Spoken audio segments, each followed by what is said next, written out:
Olá, tudo bem? Meu nome é Lila Moreira e sou uma das integrantes da diretoria de Diversidade e Inclusão da APP Brasil. Eu sou uma mulher negra, cabelos negros, crespos e orgulhosamente armados. Tenho um sorriso largo e optei hoje por um batom vermelho para destacar ainda mais aquilo que eu acho que é a minha marca registrada, que é meu sorriso. Agradeço você que esteve conosco até o momento do nosso evento, que teve início às 9 horas da manhã, e seja bem-vindo àquele que se sentiu acolhido pelo tema que iremos tratar nesse terceiro painel. Nossa provocação neste painel é: teremos racismo no futuro? Para nos levarmos a essa jornada momentânea para o cenário do amanhã, convidamos o Dr. Juarez Xavier. Mas quem é Juarez Xavier? Um dos poucos doutores negros na Universidade Brasileira, ele é vice-diretor da Faculdade de Arquitetura, Artes, Comunicação e Design da Unesp de Bauru. Nessa instituição, ele também é presidente da Comissão Permanente dos Assuntos Étnico-Raciais e lidera o grupo de pesquisa sobre economia criativa, ambos nessa mesma instituição. Doutor Juarez, faça parte da nossa roda e nos inspire.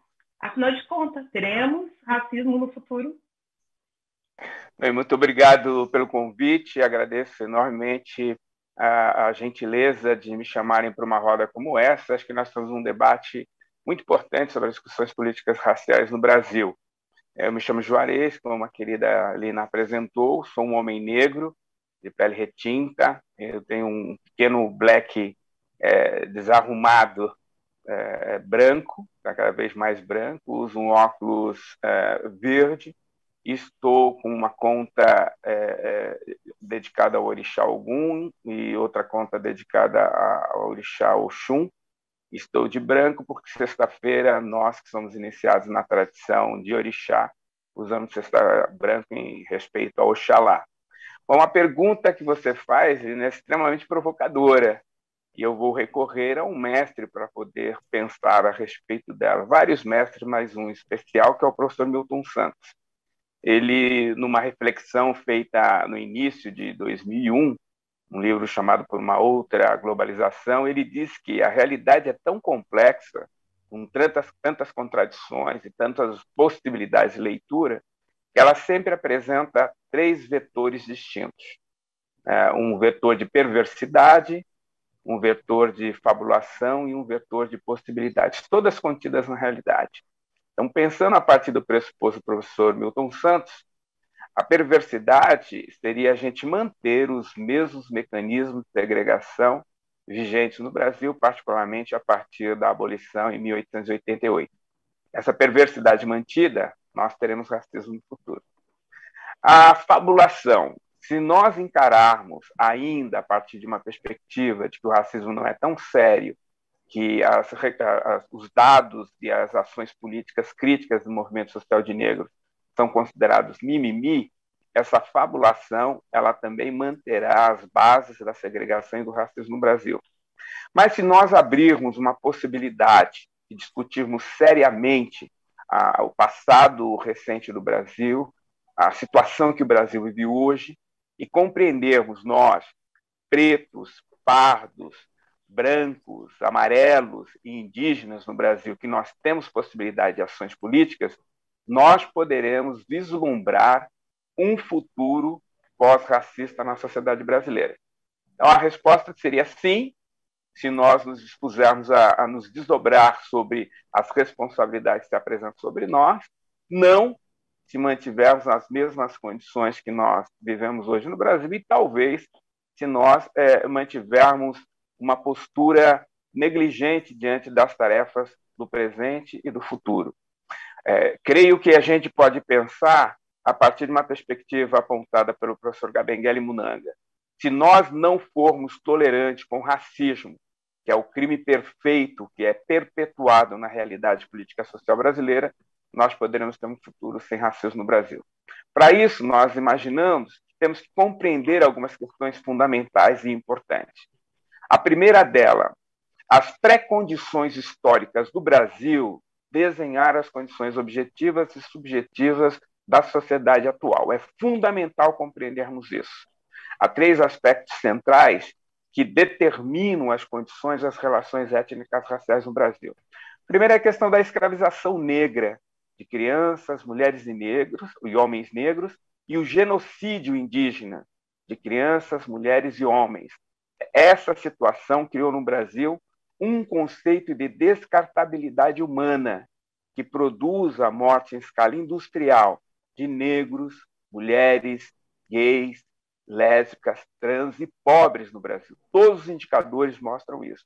O Atlas da Violência mostra que o Brasil produz em escala industrial a destruição da morte desse grupo social, desse grupo humano, em função dessa característica que nós temos na sociedade brasileira, que é singular, que é a descartabilidade humana, constituída a partir dos mecanismos da escravização e do genocídio indígena.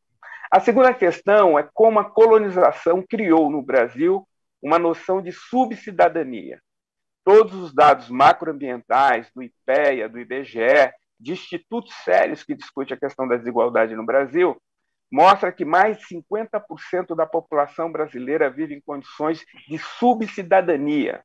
São não cidadãos, pessoas que estão segregadas do acesso à educação, à saúde, ao trabalho regular, às condições dignas de vida e até mesmo as possibilidades de constituição de mecanismos saudáveis de subjetividades humanas.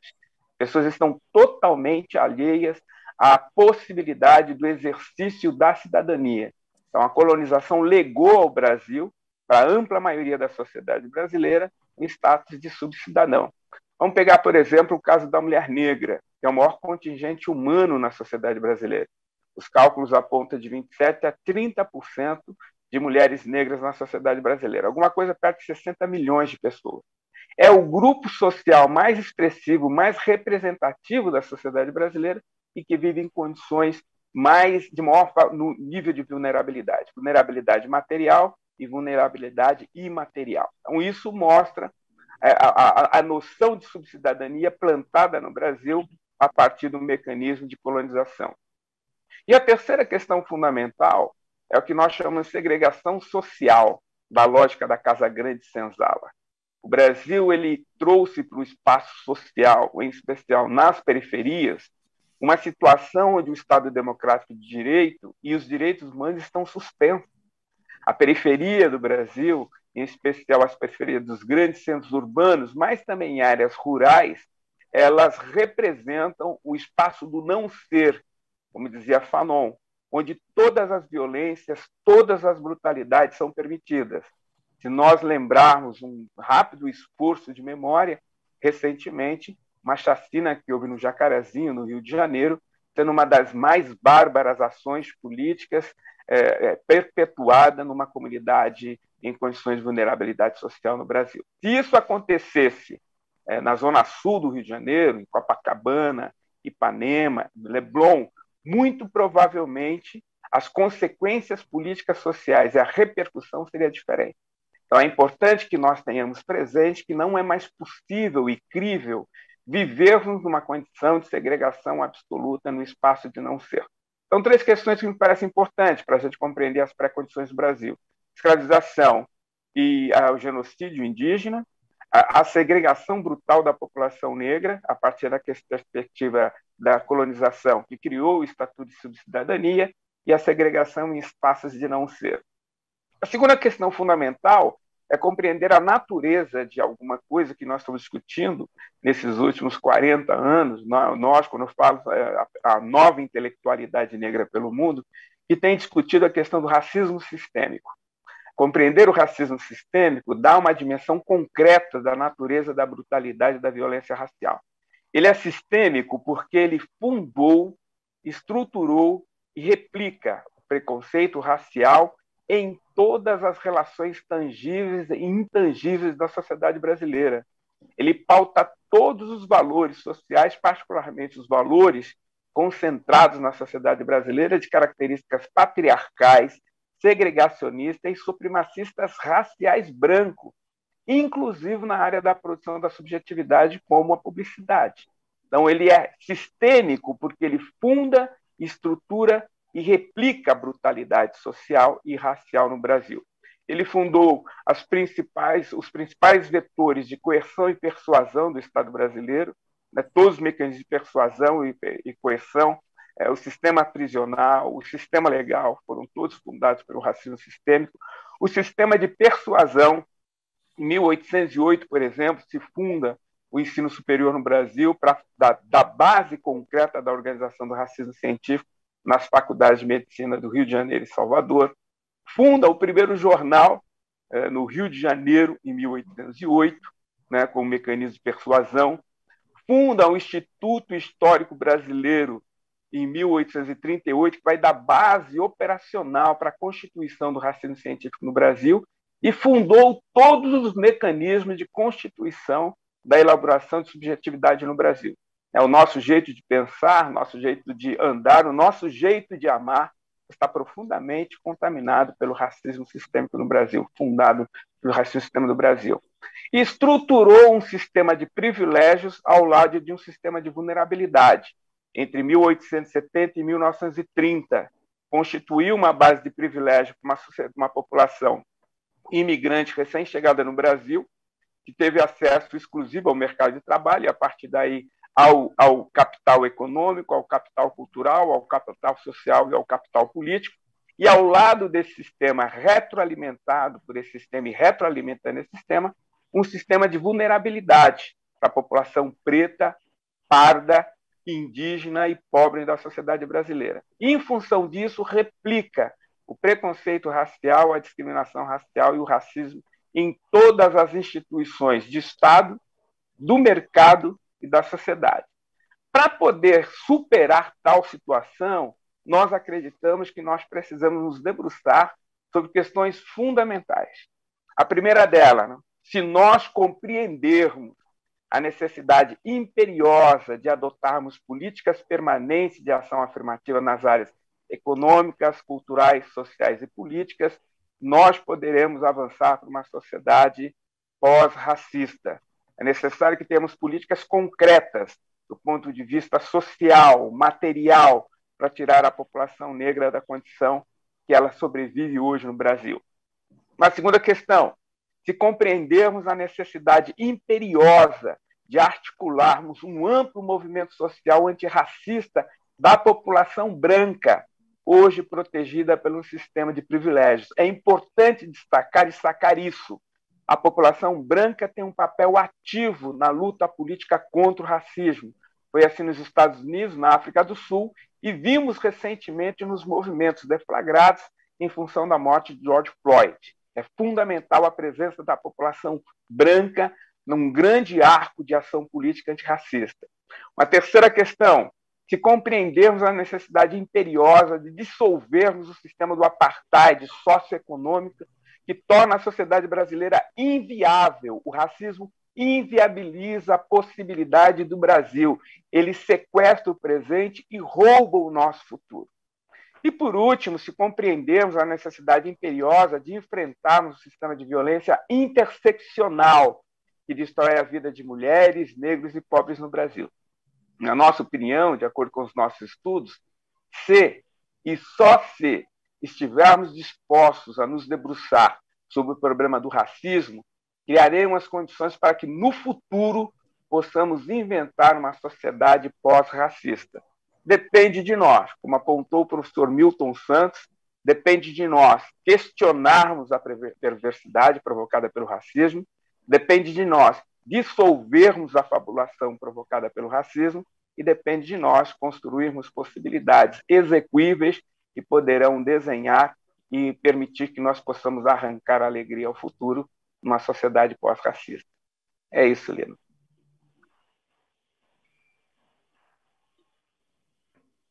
Oi, gente. É só isso, não é, professor? Na realidade, vamos buscar essa parte final da construção de uma sociedade pós-racista. E professor Juarez, eu aprendi com o embaixador do samba da Vai-Vai, Fernando Penteado, que é a roda que faz o samba, e não o samba que faz a roda. Então, para que possamos abrir aqui uma roda e vislumbrarmos essa sociedade pós-racista, nós trazemos duas pessoas muito especiais para esse momento. Primeiro, eu quero convidar para entrar na nossa roda a rede de comunicação da Publicis Group, Andréa Sete. Bom dia, Andréa. Bom dia, Lina. Muito obrigada pelo convite. Agradeço, Silvio, você. Saúdo aqui o professor Juarez Xavier, porque tive a honra de ter aula no CEA, no Centro de Estudos Africanos, na USP, em 2018. Também, Reinaldo, que bom estar com você novamente. Acompanho muito o seu trabalho.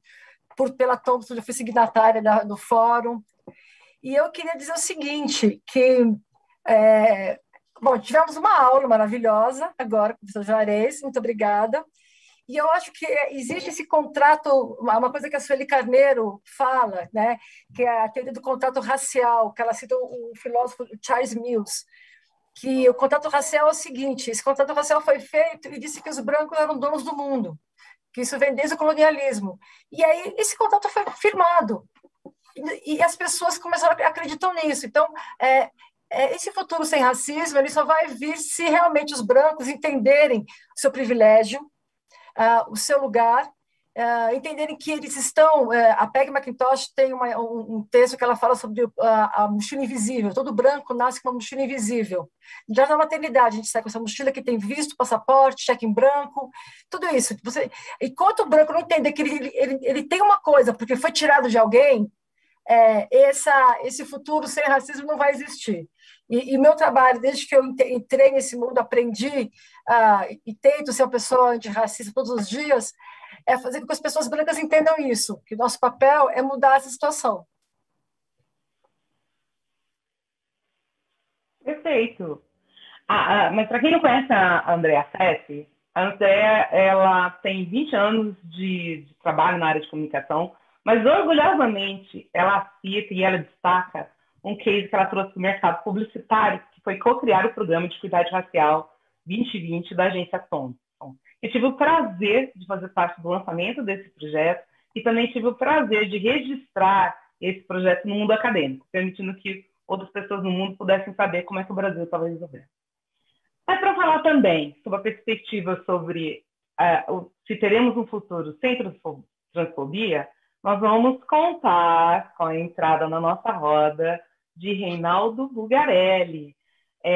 Para quem não conhece Reinaldo, que eu acho meio difícil, ele poderia, resumidamente, dizer que ele é um multifuncional, porque ele possui várias frentes de ação, como consultor de diversidade, como secretário executivo do Fórum de Empresas de Direitos do LGBTQI+, é sócio-diretor da SAI, educador, autor de livros, membro da Unicef, e eu podia ficar mais um tempinho aqui recitando todo o currículo de Reinaldo. Por favor, Reinaldo, diga pra gente, teremos transfobia no futuro?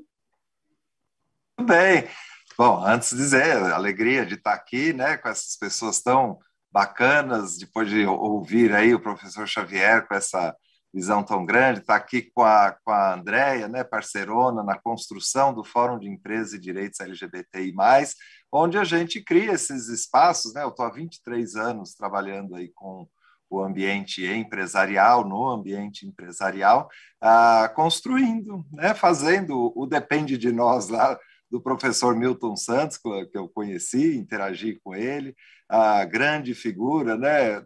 Parece ingênuo isso, mas a gente tem que ir fazendo e construindo esse futuro e desmontando aí as armadilhas do caminho, né?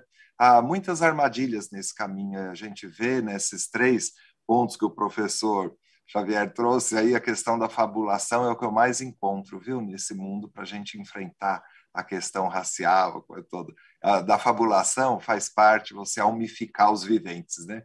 Então, no ambiente empresarial, o mundo do discurso da competência, da meritocracia, eu chamo de almificação dos viventes a pessoa que diz, olha, eu não vejo se é branco, se é negro, se é homem, se é mulher, se é trans, se é coisa, aí eu vejo só a alma das pessoas, o caráter, para isso não vai levar a gente num lugar concreto, o corpo é importante, né? Outra questão aí específica no LGBTI+, é a questão dessa hipersexualização que a gente já falou aqui hoje, né, desde o começo. Então, eu sou um homem gay, né, nem me apresentei direito, né, eu sou um homem gay, cis, vou fazer 60 anos agora, branco, tô sem cabelo já na frente, só tem atrás, tá? Se eu virar assim, aparece o cabelo, mas não tem mais. Estou com óculos azul. nós somos muito hipersexualizados, é um lugar que nos colocam e a gente faz um esforço danado para tirar disso e botar no campo da cidadania, né? Se a gente quiser falar de sexo, com quem você faz sexo, pode falar, né? Eu sempre digo isso, não estou interditando, mas a gente está ampliando e querendo sair desse lugar para dizer, olha, somos cidadãos. Isso faz parte dessa fabulação, para pegar aí o professor Xavier citando Milton Santos, né? Também faz parte dessa fabulação você não ter dados e falar que não tem dados. Não tem, não existe pessoas negras, não existem pessoas trans, elas não estão aí e tal. Eu faço um cálculo, até porque no fórum, viu, de empresas e direitos LGBTI+, nossa prioridade é a população negra. Olha que bacana, o fórum de empresas coloca isso, e nós, brancos, que somos 95% de pessoas brancas em cargos executivos no mundo empresarial, nas 500 maiores empresas, nós temos esse papel aí de desconstruir, de fazer. Não ter dados, eu sempre digo, bom, do ponto de vista de LGBTI+, a gente não tem dado mesmo, mas vamos fazer os cálculos, assim, se 56% da população brasileira é negra, vamos supor que 56% da população LGBTI+, é negra também. E a outra parte da fábula, às vezes, vem com um discurso de amor, a gente quer que as pessoas se amem e tal. Eu não acho isso muito interessante, muito prático, parece que eu sou contra o amor. Não, nada disso, mas o ódio, a indiferença, essa coisa toda, a gente combate com respeito, didaticamente falando, aí fazendo uma separação entre o amor e o respeito. Se eu ficar ali esperando que todo mundo dentro de uma organização se ame, no sentido do amor, das mãos, tudo, não, a gente quer respeito. Se puder, já hoje é sexta-feira, citar Exu, né, citado pelo Muniz, ontem eu estava vendo o Simas falando lá, a alegria, contra o ódio, a alegria. Se tem uma coisa que a gente sabe, nós, as chamadas minorias, que a gente sabe fazer, é a alegria. Chega, né, Lina? Eu falo demais, hein? Você me corta aí, porque senão não vai dar certo. Imagina, é assim que a gente pode construir um enredo de carnaval, não é, professor Juarez? Sem dúvida nenhuma, ainda mais que você citou o Grêmio Recreativo Cultural pós-doutorado do samba vai. Muito lógico. Bem. Com todos os respeitos às nossas escolas de samba irmã Marém. Vamos lá. Mas vamos aproveitar todo esse espírito que nós estamos falando da nossa cultura brasileira e vamos pegar esse ponto que da final da fala do professor Juarez para explorar aqui, que é essa possibilidade de construirmos uma sociedade pós-racista. E aí eu vou puxar para a conversa a Andréia, porque ela tem trabalhado com a questão da branquitude dentro das organizações. Por sinal, assim, nos bastidores eu estava comentando que ela vai começar uma nova vida dentro dessa vida, que é estudar sociologia, e ela quer ir se especializar mais ainda nesse tema, que é a branquitude. André, sabe, gostaria que você comentasse aqui conosco como é que você conduz a explicação do que é branquitude dentro dos times que você participa das agências de publicidade? Em primeiro lugar, eu vou fazer o que eu não fiz no início, que é me apresentar. Eu sou uma mulher branca, uso óculos, instituto de óculos de grau branco, cabelo liso, meio Chanel e uma blusa preta e branca. E eu sou, desde agosto, eu saí da Wunderman Thompson, onde eu trabalhava, e eu sou head de comunicação do Grupo Publicis, que é um grupo que reúne 10 empresas. A La Bournée, a DPZT, a Talent, Marcel, a Publicis, e algumas empresas especializadas, como a Sapien, a G2, a One Digital, a Prodigious, a ARC e a MSL e a Andreoli. E por que eu estou falando todos esses nomes? Primeiro, porque é o meu grupo, é onde eu trabalho, cada vez mais eu vou ter que falar esses nomes, e é porque esse grupo está muito empenhado em realmente fazer com que a equidade racial seja uma realidade no grupo. Então, acabou de ser feito um censo pelo pessoal de talentos, que é maravilhoso, que tem na agência, e a gente está terminando de tabular, mas já tem um número, que o grupo todo Publicis hoje tem 22% de profissionais negros, mais do que tinha anteriormente, mas ainda é pouco, a gente sabe que é pouco. Então, vai ser feito um trabalho para aumentar esse número dentro de cada uma das agências. E a grande questão, Lina, que eu aprendi com o trabalho no 2020, que o 2020, para quem não sabe, a gente, em 2017, ninguém falava sobre equidade racial no mercado publicitário, e a Rafaela Martins e eu, com o apoio de Ricardo João, nós começamos na antiga J. Walter Thompson, um programa de equidade racial. A gente não sabia nada, não tinha benchmark no mercado publicitário, a gente ficou com a cara e com a coragem. E aí eu aprendi lá o seguinte, quem quer faz. Você pode ter métricas, estudos, consultoria, mas é o querer, e é o querer que tem que vir de cima. A gente só conseguiu fazer porque teve o apoio dos líderes. Uma mudança dessa de uma agência só acontece quando o líder, o CEO, os diretores apoiam. Né? E o que eu vejo muito hoje é assim, começa uma correria. O presidente avisa uma área que aquela área tem que aumentar a sua equidade racial. Aí sai todo mundo correndo, ligando para o amigo e perguntando, escuta, eu preciso de um mídia negro. Você tem algum amigo negro? Minha mídia? O que é isso? Aí eu falo, sabe qual é o problema? Você não tem nenhum amigo negro na sua bolha, você está dentro da sua bolha, enquanto você não romper a sua bolha de relacionamento, isso não vai acontecer. Você precisa entender que para você colocar pessoas negras em todas as camadas dentro de uma empresa, tem que ser feito um trabalho do RH, mas também tem que ser feito o trabalho de cada pessoa, porque o que eu vi até hoje é que é na média agência, na média gerência, que para a equidade. Você consegue colocar pessoas ali, estagiários, supervisores, quando chega na média gerência, o gestor fala, mas isso aqui que é? Eu estou com pressa, e eu tenho um amigo que é ótimo, eu trabalhei com ele. Então, as pessoas vão pelo caminho mais confortável. Então, só fazendo uma ação, como eu quero dizer, meio que top-down mesmo, dizendo assim, olha, a partir de agora, o bônus de vocês vai ser influenciado pela quantidade de pessoas, pela equidade racial da sua área. Muitas empresas começaram a fazer isso não vai ser novidade, ao contrário, vai virar uma coisa normal. Então, assim, para mim não tem muita conversa, assim, não, acho que os coletivos funcionam, é importante conscientizar, mas a gente tem que ter pessoas negras na liderança, tem que ter diretores negros. No grupo, tem muito orgulho de dizer que a agência Publicis hoje tem 2 diretores negros no board. O Leonardo Araújo, diretor de comunicação, e a Cíntia Pessoa, diretora de RH. É um super avanço você ter 2 diretores negros no board de uma das maiores agências do Brasil. Mas é pontual ainda, a gente tem que aumentar, isso tem que servir de exemplo para os outros seguirem esses caminhos. Falei? Era isso? Falou! Você falou e fez me lembrar aqui, na hora que disse de todo mundo sair correndo para fazer as ligações, que eu recebo muitas ligações, assim, atrás do estagiário, atrás de um assistente, um aluno, para quem não sabe. Eu sou professora na área de publicidade e propaganda, e sim, tenho contato com vários jovens negros, então eu cuido lá dessa garotada. E teve uma ligação que foi ainda mais marcante, porque a pessoa queria um jovem negro e de preferência que fosse trans, porque tem-se, né, esse valor também no mercado, é como se fosse como vamos dizer, uma medalha. Se você consegue agora ter uma pessoa negra e trans. E aí, Reinaldo, falando dessa minha experiência, você pode dizer quais estão sendo as principais barreiras para a inclusão da pessoa trans nas empresas hoje? Hoje, né? Porque tudo tem história.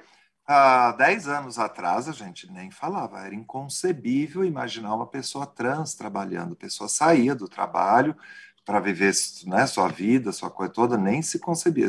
Entrar, nem pensar. Se você está dentro da empresa, estava fora. São raras as histórias que a gente tem.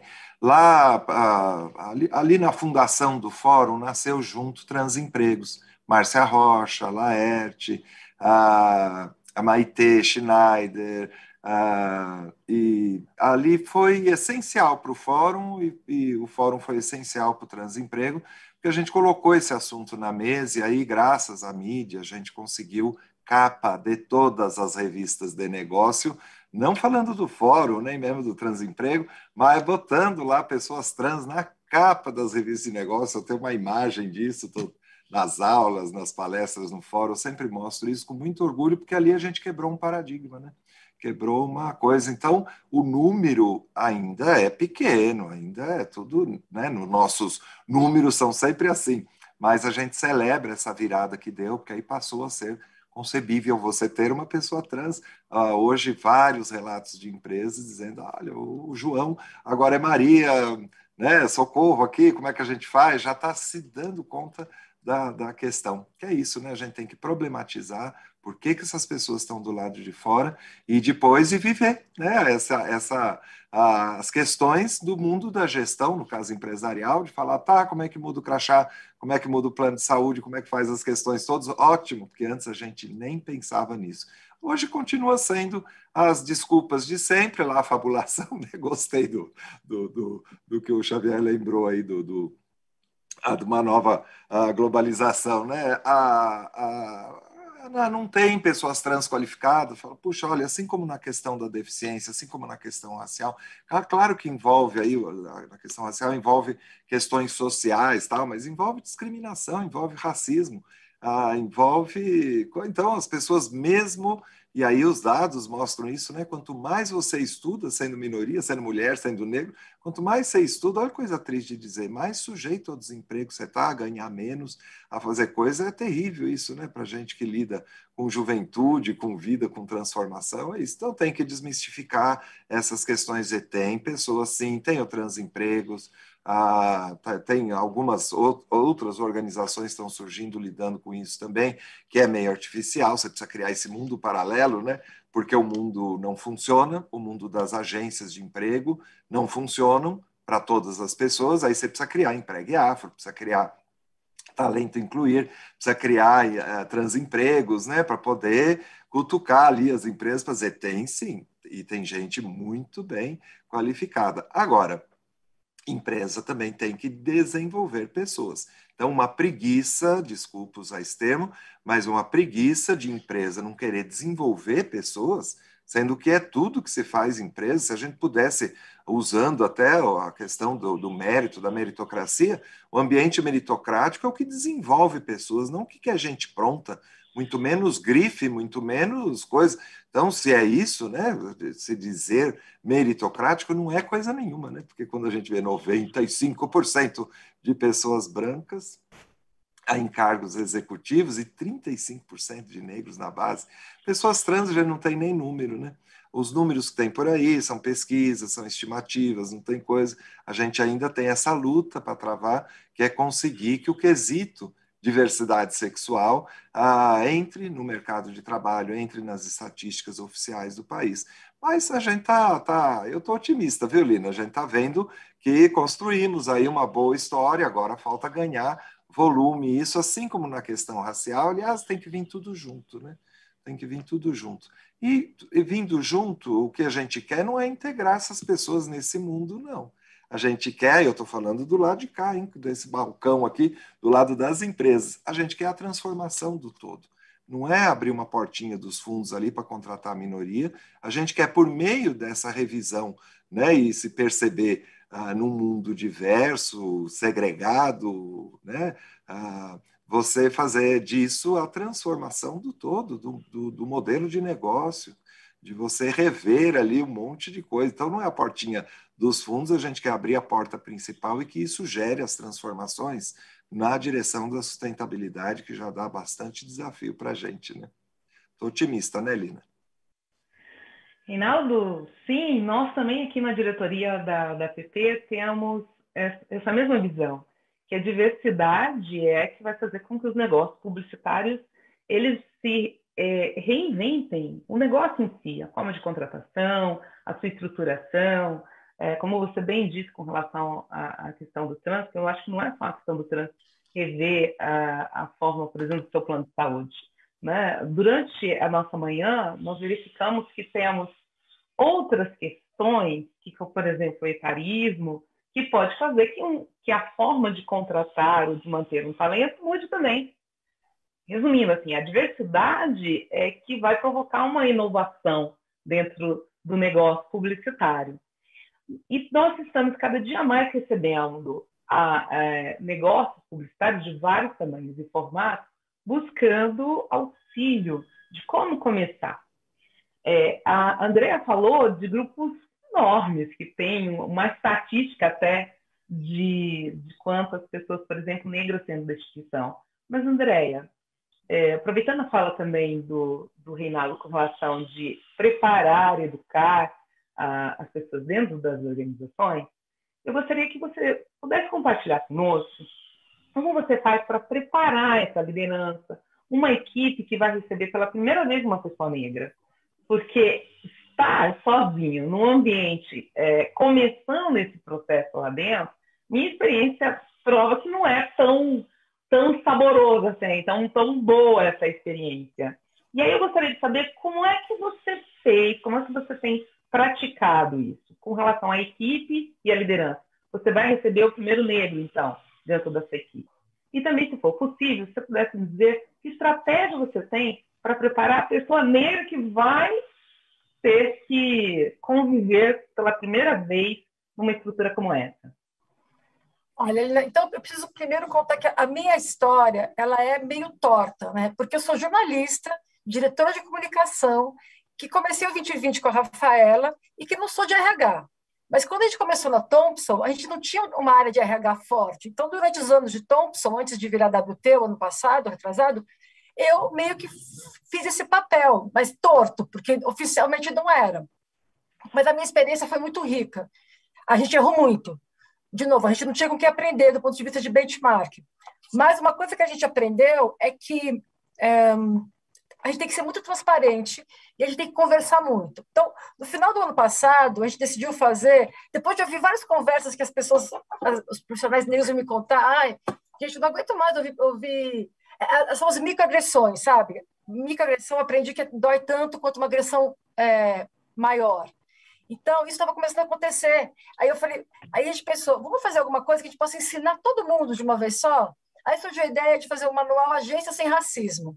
Já havia na Wonderman, que não fui eu que fiz, o manual Agência Sem Assédio, com relação ao assédio sexual, que o Pedro Reis tinha promovido há 2 anos antes. Eu falei, vamos fazer o Agência Sem Racismo. Então, os protagonistas foram os profissionais negros da agência, eu só dei uma ajuda, 10 jovens negros e negras se juntaram no meio da pandemia, a gente fazia reunião no final de semana para escrever esse manual. E foi muito interessante. A primeira versão ficou muito professoral, muito Google. Aí eu falei, gente, tudo isso aqui a gente acha no Google, vamos tentar trazer coisas que vocês tenham vivido dentro da agência, porque a gente tem que levar experiências reais. Aí o manual, eu recomendo, o manual Agência Sem Racismo, está aberta da antiga agência, mas eu faço comercial mesmo, porque esse assunto a gente tem que compartilhar, e as histórias que estão lá são verdadeiras. Então, para vocês verem, uma agência que é referência na questão de equidade racial, né, toda trabalhada na equidade racial, cometendo os mesmos erros, as mesmas microagressões que qualquer outro lugar, porque, de novo, é um lugar de supremacia branca. Então, por exemplo, a garota trança o cabelo e vai trabalhar com o cabelo trançado. Aí vem a menina branca, a colega branca, e faz assim, posso pegar? Como é que você lava? A gente ensinou no manual que não se faz isso. Você pergunta para a colega branca que mudou o cabelo, como é que ela lava o cabelo? Então, essas coisas estragam o dia da pessoa, né? Então, o manual é muito interessante porque ele trabalha, claro, tem uma parte de glossário de expressões que não se usam, tem a coisa do neguinho. Neguinho é uma expressão que na boca do branco é muito natural. Eu tive que trabalhar muito para tirar essa expressão horrorosa da minha boca. A minha geração, que é velha, fala neguinho. Todo mundo que eu conheço fala neguinho. Pô, neguinho isso, neguinho aquilo. Eu trabalhei muito, consegui tirar da minha boca e da boca de todo mundo que fica perto de mim. Porque assim, a pessoa fala neguinho, eu fico, a pessoa? Corrigindo. Então, como assim? Eu falei, não, é a pessoa, porque... E aí, um dia um amigo meu falou, André, você não sabe como neguinho é ofensivo pra gente. Eu falei, olha, não sei porque eu sou branca, mas eu posso imaginar. E aí a gente colocou o não falar neguinho dentro do nosso manual. Então, aquele manual, muitas pessoas brancas vieram para mim depois e falaram, eu não sabia como eu cometia gafe, quanta coisa errada eu fazia. Então, um ato que a gente fez ali, um gesto, uma ação, deu uma repercussão dentro da agência que foi enorme. E eu acho que a educação racial ela é feita de pequenos atos, sabe? São esses pequenos atos que a gente tem que fazer tem que ter sempre palestras. A gente tem lá na Thompson, a gente tinha a Semana da Equidade Racial, tem que ter uma semana para falar, pegar uma semana do ano, de preferência não em novembro, para fazer uma semana com professores acadêmicos, especialistas, artistas, para falar sobre o assunto, porque só assim a gente vai mudar a cor. É muito lindo dizer que a gente mudou a cor de um mercado inteiro. A gente está mudando a cor de mercado. Eu vi a Thompson deixar de ser toda monocromática para ser uma agência colorida. e pretendo ver isso também em todas as outras agências onde eu estou trabalhando agora.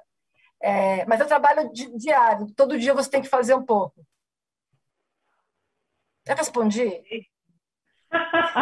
Lógico que respondeu. Você trouxe até uma indicação para as agências menores que está começando. Olha, já tem um manual, né?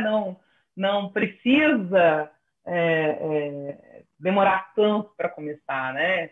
Eu acho que faz parte, quando a gente fala de inovação, certo, professor Jarei? Vou te puxar para falar sobre um pouco de inovação. Essa questão de que você precisa compartilhar. A gente está numa característica do nosso espírito do tempo, essa questão do que eu aprendi, eu compartilho.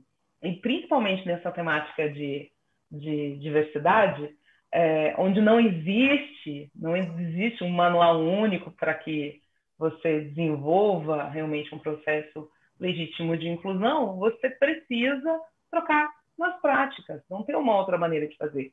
E é por isso que agora a gente espera também que o Ronaldo possa trazer para a gente algumas práticas que possam inspirar a aceleração da inclusão do público trans ou do PCD dentro dos negócios publicitários. Por onde você já circulou das empresas, o que você pode dizer para quem está pensando em começar, as agências, cases que já deram certo e que possam inspirar em algumas adaptações?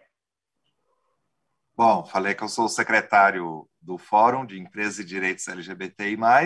Ali a gente tem 10 compromissos. Siga os 10 compromissos, não precisa aderir ao fórum, porque todo o nosso material é aberto no site, inclusive as ferramentas, as coisas todas. Se a gente segue os 10 compromissos, que foram muito bem pensados a partir do que é gestão, não do tema LGBTI+, é o mundo da gestão, o mundo da empresa, com seus relacionamentos todos, interagindo com a causa dos direitos humanos, né, o respeito e a promoção dos direitos humanos da pessoa LGBTI+. Se a gente pega aqueles 10 compromissos e tudo que está em volta ali do fórum, com os cases, com as coisas todas, para servir, né, de referência, não de exemplo, é importante, já é um caminho, porque eu tenho que ter esse ambiente respeitoso, tenho que fazer.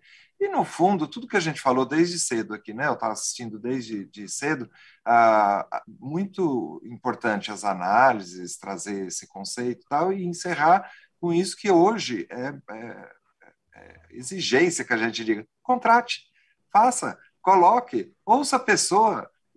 Não tenho, no caso de trans vai entrar isso, mas eu tenho dúvida, eu tenho medo, eu tenho não sei o quê. E depois quer ser inovador e tem medo de gente, tem medo de assunto, tem medo de conversa, contrate e dialogue com a pessoa. Todas as experiências que eu tenho visto são pessoas com muita generosidade, ajudando a própria empresa a entendê-la e a fazer as transformações necessárias para incluir essas pessoas.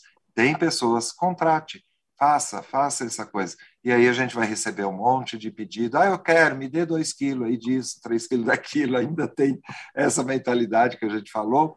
Tudo bem, a gente vai caminhando aí, falando, tem, olhe. O Jeff, no painel passado, falou: conviva, nós aqui estamos falando também, conviva com as pessoas, olhe outras coisas, pegue outro caminho para chegar no trabalho, diversifique suas fontes de recrutamento e seleção, né, as suas relações, as coisas todas, para você poder fazer isso acontecer. Não é nada complicado, não tem sido nada assustador.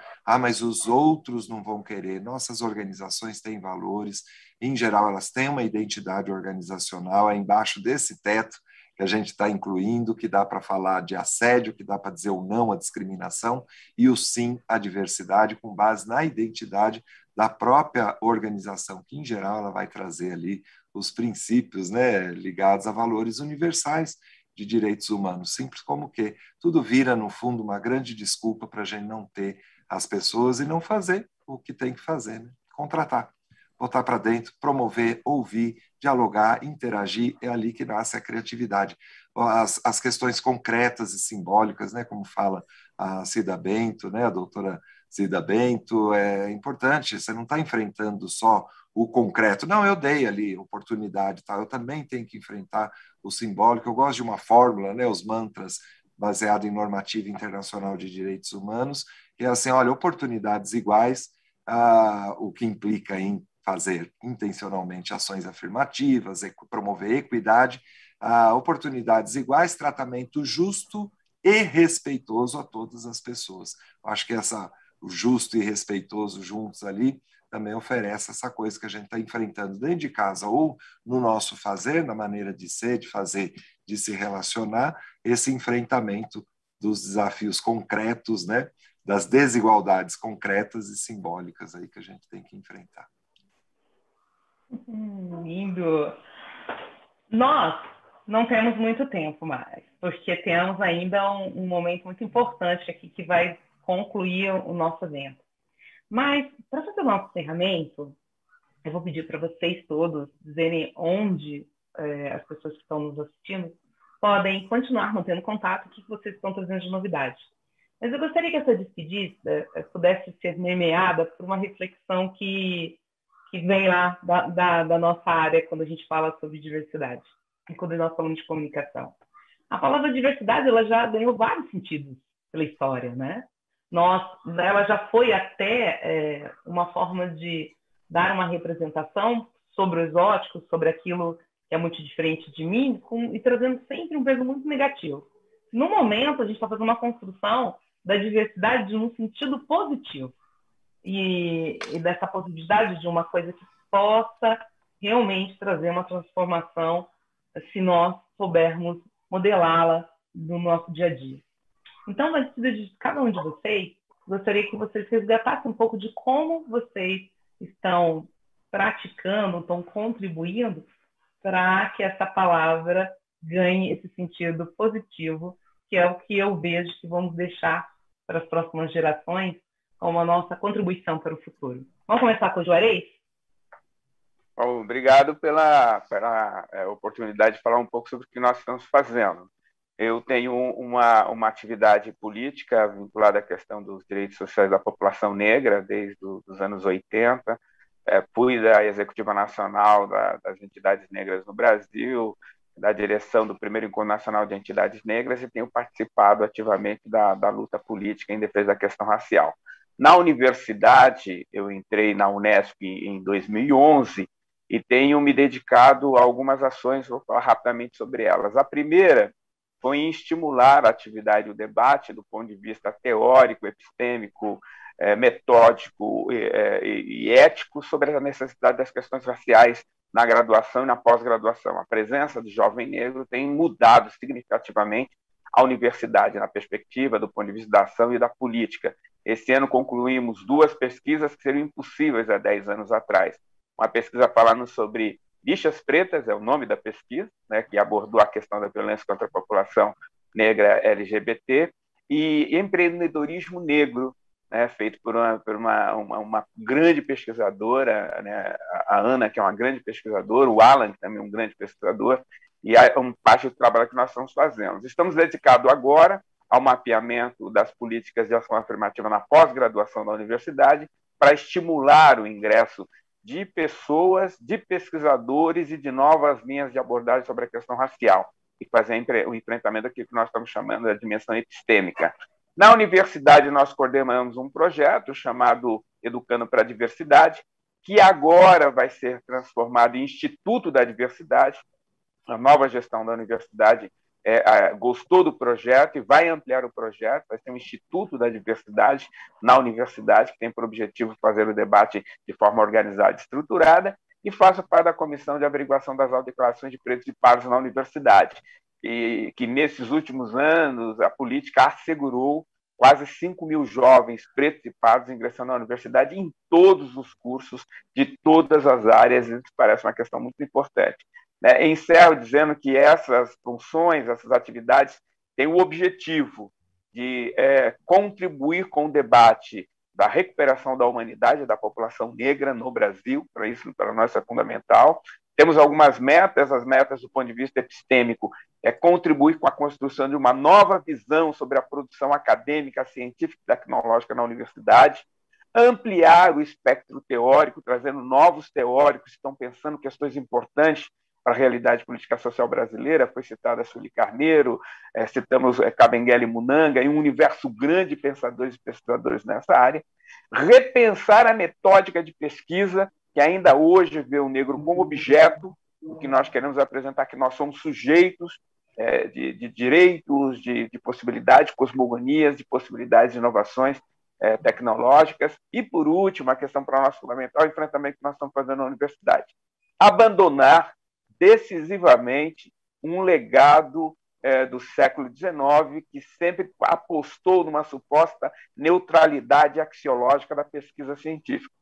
Para nós, a pesquisa tem gênero, tem cor, tem perfil e tem forma de se pensar.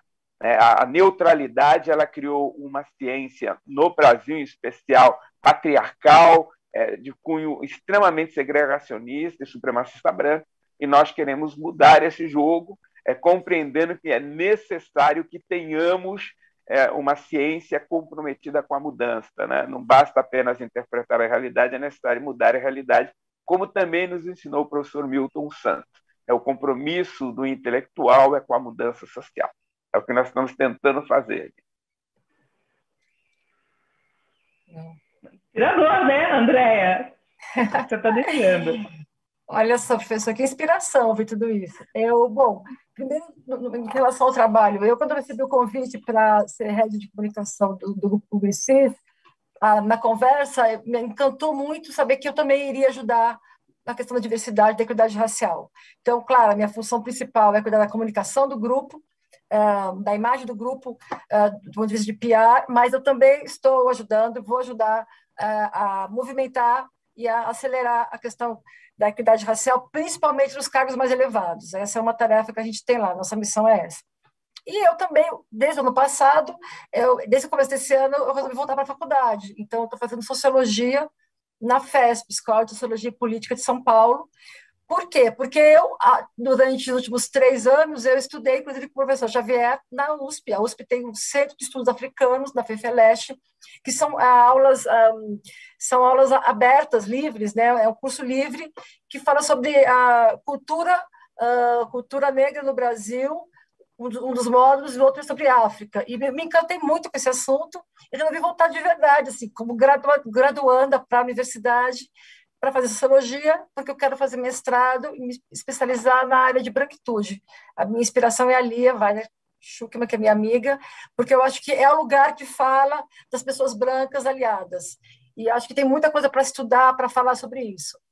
E é isso que eu estou fazendo. Tudo isso também. Né? Se reinventando. Isso é ótimo. Exatamente. Reinaldo. Eu não vou falar tudo que eu faço, porque eu estou perdido, que aí nós vamos fazer a rave até as coisas.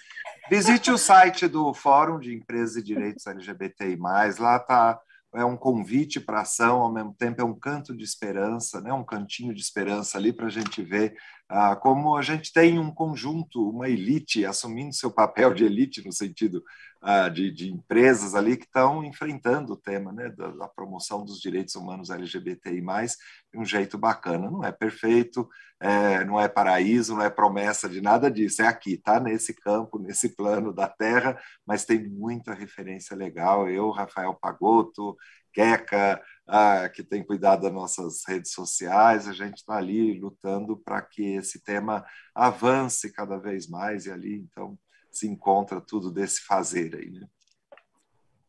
Perfeito. Gente, para vocês que ficaram conosco até o momento, nosso muito obrigado. Eu acho que esse evento trouxe muitas contribuições, mas o que eu quero destacar é que nós podemos perceber, e quero resgatar, é a fala da Jungos lá no começo da manhã. O que queremos, esse presente, preservar. E eu acho que os nossos convidados desse último bloco trouxeram muito o que você, inspiraram muito dizer o que você está fazendo com a sua vida e que você quer preservar com o que você está vendo de mundo para as próximas gerações.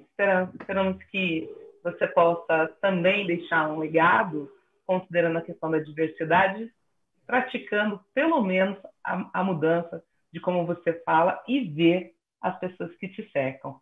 E é isso. Uma boa tarde para vocês e fiquem agora com o presidente da nossa APP, Silvio Soledade.